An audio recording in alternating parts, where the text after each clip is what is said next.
All right. Well, welcome everyone to the second part of our series called Activate, and it's called Sink or Swim. We're really excited about this one tonight, guys.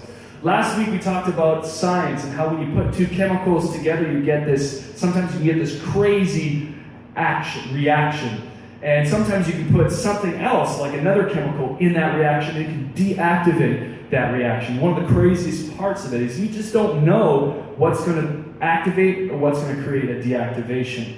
And it reminds me of the story of these guys, these firefighters, and I'm going to show you this video in just a moment here, where these firefighters are trying to put out this fire. They've created some simulation, like on an airplane, and so they're trying to take this airplane out. They're trying to deactivate the fire, and let me show you what happens here. I'll show you real quick. Run to the back here. But it got worse when engines rolled up to extinguish the fire with aerial hoses. When one hose fires a stream of water, it bursts into a fireball.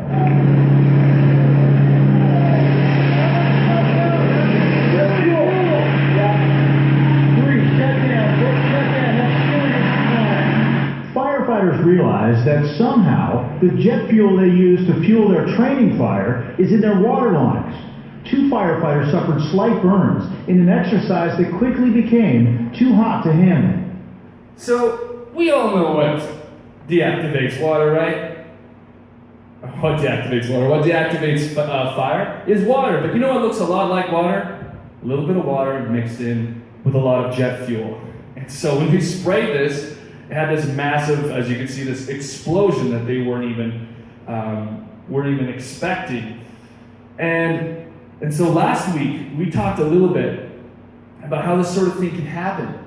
When guilt kind of comes into our lives with our faith, and somehow we can deactivate our faith in God because we're ashamed and we're distracted. But if we allow grace, God's grace to come in, that we have gratitude and that we realize that grace is greater than guilt, and it's seemingly something that can destroy our faith can actually activate it. And this week, we're going to look at something similar that a thing in our life that seems to deactivate our faith can actually fuel it. So something that could destroy your faith can actually fuel it.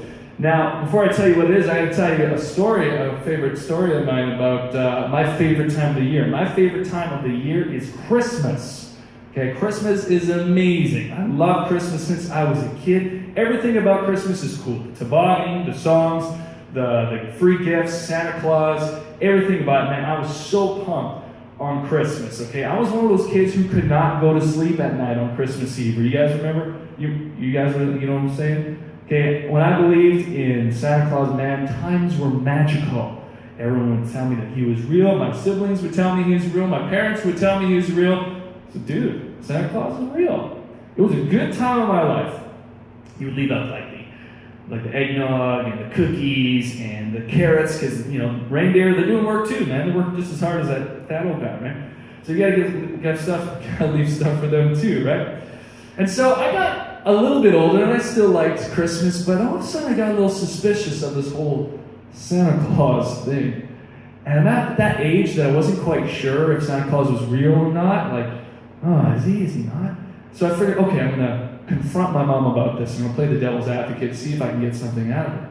So I go up to mom and go, hey, Mom, I know Santa Claus isn't real anymore. She's like, oh, honey, of course Santa Claus is real. Jeez. My mom's a very, classic, typical mom. Oh, honey, dear, oh, sweetie, sort of things. And I'm like, no, Mom, I'm older now. I know that Santa Claus isn't real. She's like, oh, Matthew. Well, what? Okay, so you don't have to keep it a secret anymore. Mom, I know. She gets quiet. I'm like, oh, crap. That means he might be fake. Then finally I said to her, why would you lie to us? She said, son, if you love your kids, you'll lie to them too. I was like, no, my childhood. I'm so devastated. I was so devastated that the Santa Claus that I thought existed for so many years, my entire life, was fake, and it completely changed the way that I looked at the world. I couldn't believe it. My parents lied to me. I thought, man, if they lied to me, who else is lying to me? My teacher, my grandparents, my siblings, who else is about what? And all of a sudden I realized, as soon as I doubted one thing, I started doubting everything. And I know this is a really, really simple, kind of stupid story about doubt. But this is the exact same thing that happens to us in our faith. Something happened. We are 100% sure that God is who He says He is. We're 100% sure He exists. Then something happens. And doubt starts creeping in.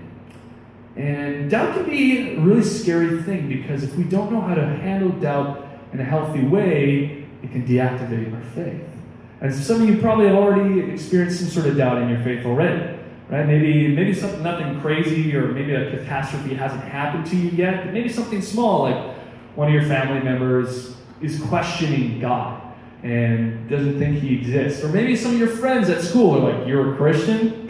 Seriously? You believe in that whole, like, Adam and Eve and Jesus being a zombie rising from the dead? Like, you believe in all that stuff?" And maybe you're not super affected by it, but you're thinking, am I believing the right thing? Am I living the right way? Is this real?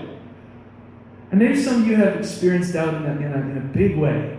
Maybe something happened to you, like maybe you had a family member or someone you loved that was going through going through sickness, and you prayed for them, and they didn't get better. Maybe some of you went through a divorce with your family, and you're going through all this craziness, and you're wondering, where's God in all the midst of this pain? And it left you feeling really confused about who God is. Maybe some of you have had something even worse happen to you. Someone has violated you, or something. There's something that really terrible that happened to you. And you just left feeling, if God is who He says He is, why would this happen to me? And the fact is that when bad things start happening to us, man, we are quick to doubt. When bad things happen to us, we start to doubt. And when it comes to faith, this is a normal thing because faith can be a hard thing to figure out. Sometimes we just feel like what we believe isn't working for us anymore, or it's just too hard to believe in some of the crazy stories and the miracles and all these things that we hear in the Bible. It's just too hard to believe, and all of a sudden this doubt can creep in and deactivate our faith. But like I said before, doubt is completely normal, completely normal. So some of the pastors that you know, or some of the leaders that you have in your life, they have gone through some sort of doubt at some point, and maybe still going through doubt in their life. And I go through doubt from time to time as well. And hopefully that gives you just a little bit of comfort, knowing this is a normal stage, a normal thing that happens to Christians. But the cool part about this whole doubt thing is we don't have to let it deactivate our faith. If we allow faith and doubt to act together, it can do something incredibly powerful. And just remember, like last week we talked about two chemicals coming together, creating a crazy reaction. Well, the same thing is true with doubt and faith. If we allow them to come together, they can create an incredible reaction. It can fuel our faith to do something incredible, absolutely incredible.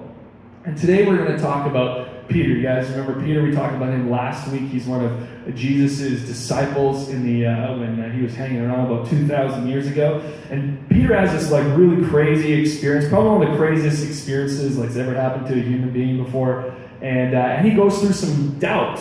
And maybe some of you guys aren't going through crazy doubt in your life, but this story might be a game changer for you. So I want you to pay attention.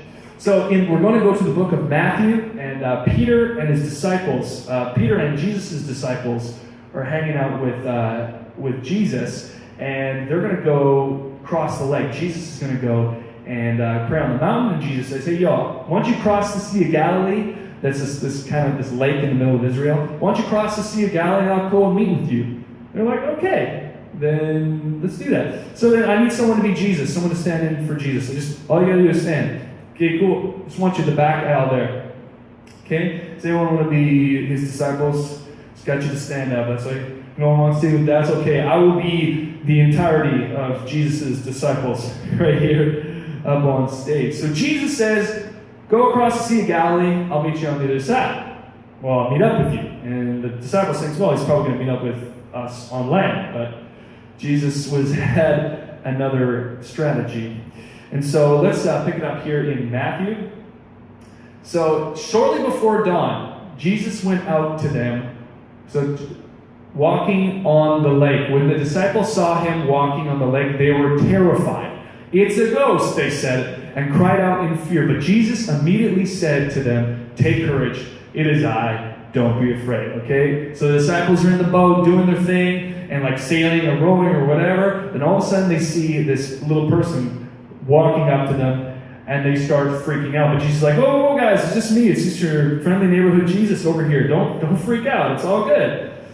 Okay? So this is pretty scary, okay? If you are out in the middle of the ocean or middle of the lake, a big, massive lake, and you're doing your thing, and right before dawn, like, it's kind of hazy or whatever, you see this figure walking towards you like this. You're thinking, this dude is walking on water, and if he reaches us, he's going to throw down. So I would freak out, okay? I would freak out. The only thing that would make me freak out more than that if I saw like an alien, one of those aliens with those big heads, big dark eyes. I think that's the only thing that would freak me out more than this thing. But this thing, if you were there, you're not freaked out now, but if you were there, it would scare you too.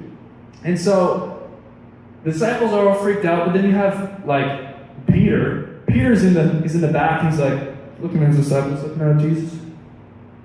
He goes like, "If that's you, Jesus, why don't you call me out and walk on the water?" And that's exactly what it says. It says, "If it's you, tell me to come out to you on the water." And Jesus is like, "Yeah, come on down." So Peter is like, this is what makes Peter so fascinating, right? Like literally, who does that? He's just like that kid in the back who just like literally believes anything can happen. He's just like, "Okay, you're just doing your thing. I'll just kind of go up." So he steps out, right? Who does that? And he starts walking on water. He's looking at she's like, "Whoa, this is really cool." And he's walking like this, right? And all of a sudden he's like, "That's a wave.